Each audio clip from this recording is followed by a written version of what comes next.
So earlier today while streaming, I fought the most creative Jose Aldo player in UFC 5. She's the same person that produced this knockout. He's picking his shots now. This is where he's very nasty. He's really good right here. Yeah, he's just gonna slowly pick her apart now. Yikes. Body, watch the body, watch the body. He'll go against the body. Ah! Come on! Block it, block, no! Fly knee! Yes!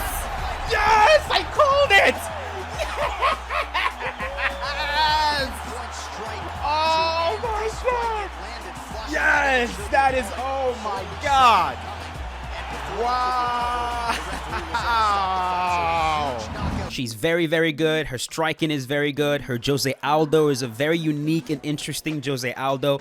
The sort of combinations she puts together can really, really throw you off. And you guys are going to see how much I really struggle to deal with this woman on the feet. So yeah, enjoy the fight, and I'll see you guys later. All right, so I am using Ilia Topuria, and of course she is using Jose Aldo. Jose Aldo is her specialty. The few times that I've reacted to her, I believe I've reacted to 2 of her videos in the past. She was also using Jose Aldo, and I've just seen her play with Jose Aldo in the past, and she's pretty good with Aldo. But I knew that she also got better. She got better in a lot of ways, but I wanted to test out one of her weaknesses that I noticed while watching her and reacting to her videos, and that's a weakness to body shots. She did explain to me why she has that weakness to body shots, but I wanted to exploit that to see if it's still there, and you guys are going to see that she definitely plugged that hole.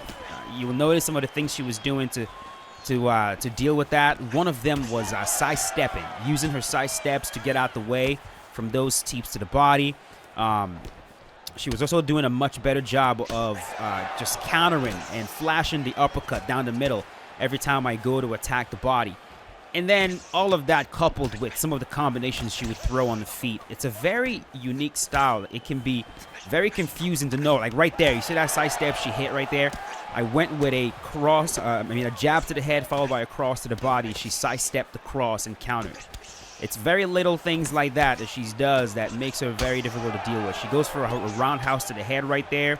By the way, my goal was to just upload the live commentary that I did while I was streaming, but then as I watched it back, I realized that I was barely talking because I was trying to concentrate so heavy. And I know it's not really going to make for the best content, so I'm just re-recording this right here and just doing it.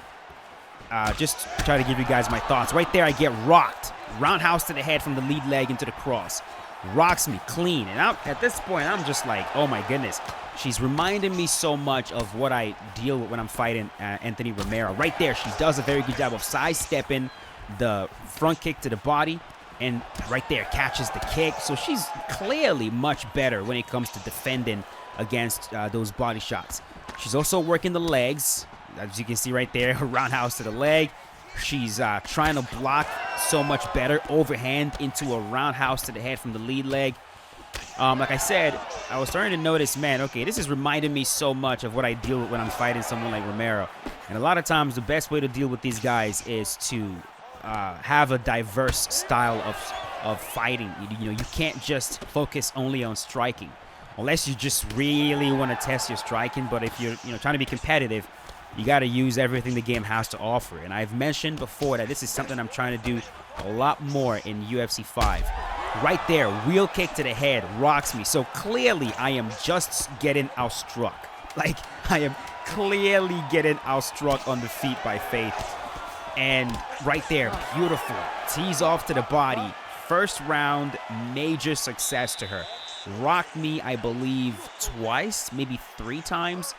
And right here, this is where I started saying during the stream, I was talking about how, yeah, like I gotta try to diversify my style. Like I can't just strike with this girl. I gotta try to do something else.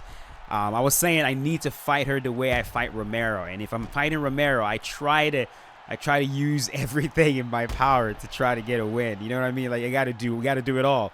You gotta strike, you gotta clinch, you gotta take him to the ground, you gotta try to use submissions.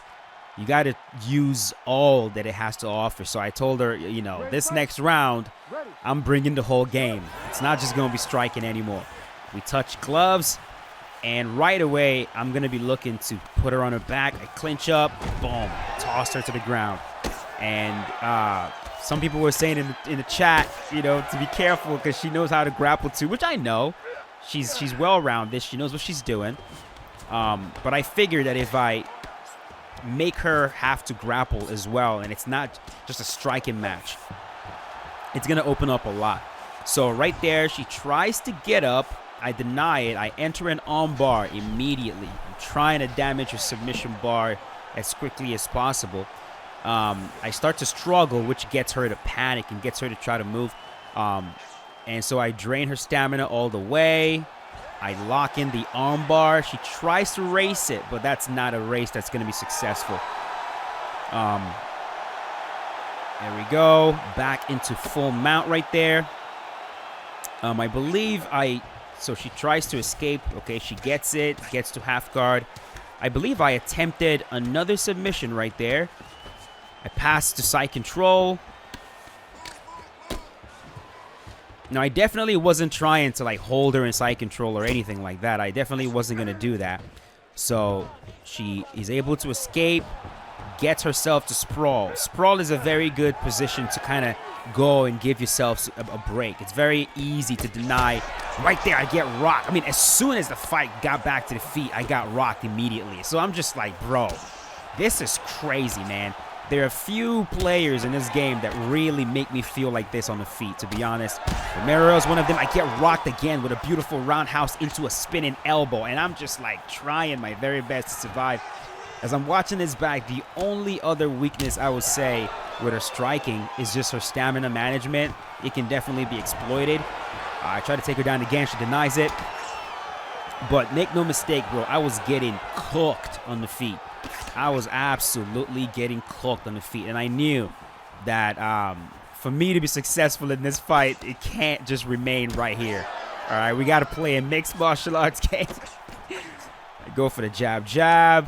She's looking for the uppercut because she believed I was going to try to go to her body right there, which I was. So I'm glad I didn't, because that would have freaking floored me. She's still going for that leg kick. As you can see, my lead leg is absolutely busted up. But I'm kind of refusing to switch my stance just yet, because I don't want to just offer her up my other leg to start damaging. A lot of times I tend to just let them completely finish off one leg before I start offering up the other one. Like right here, this is where I decide to switch. I'm like, okay, it's time to try to switch my stance. That leg is completely done. Right there. This round is about to be over. So again, I would say she definitely won the second round. She was doing most of the damage. She's getting the rocks. That roundhouse to the head followed by this spinning elbow. Let me tell you, man, the controls to do that is not easy. That requires quite a bit of skill, you know? So in this third round, my plan was to just do more of the same. Strike with her and then try to find a takedown here and there, and make her have to worry about that as well. I bail to the back and drag her to the ground. Now from here, I believe now she tries to roll into full guard. I deny it, and I enter this rear naked choke right away. Now this rear naked choke, I begin to struggle. It gets her to panic to try to escape. What she should be doing in this position right here is faking her escape. I start to race very, very late. But she wins the race. Right there, she tries to posture up. I deny. I try to enter on bar. She denies it. From that submission, man, when you notice the opponent begin to struggle, you know, what you definitely want to do is you want to fake a transition. If they deny it, you get a stamina boost. And when you get a stamina boost, then you begin to struggle. And then whoever stamina hits 0 first is able to escape or lock in the submission. So it's not a, you know, if you see them struggling, don't try to escape. Fake the escape. So right there, I enter the arm triangle. I'm going to start struggling again to try to get her to panic. By panic, I mean to try to force an escape. She attempts. I figured that was a fake, so I don't bite on it. She goes for a real one. I deny it. And I start to struggle right there. She attempts to escape. I deny it. And right here, this is going to be a submission right there. Clean arm triangle got her out of there. So, let me tell you, man. Let me tell you. This, like, make no mistake about it, she's absolutely lethal. And I've told her we need to get way more matches in. So she's going to become a training partner moving forward, because what I was feeling on the feet, I really, really like that. I love this. I love the striking. I love the variety. I love the combinations. I love the setups. I love the adjustments that she has made to her game. Again, she used to be very, very vulnerable to body shots. She's made a lot of adjustments to that. I can't wait for her submission defense to also get leveled up, and I can definitely help with that. And when that happens, man, holy shit, she's gonna be a problem. So there you go, man. Hope you guys enjoyed this fight. Like I said, one of the most creative Jose Aldo players I've ever fought. Thank you to Fate for giving me the fight. Very much appreciated. And you guys stay tuned. I'm going to stream a lot more, and most of the streams I'm going to do is going to be me fighting against subscribers, okay? So keep an eye out. If you don't have notifications turned on, turn it on so that when I go live, you're able to show up and we can get some matches in. So that's it. Thank you for watching. You guys are amazing. I will see you guys later with a brand new one. As always, stay safe. Peace out. Have a good one.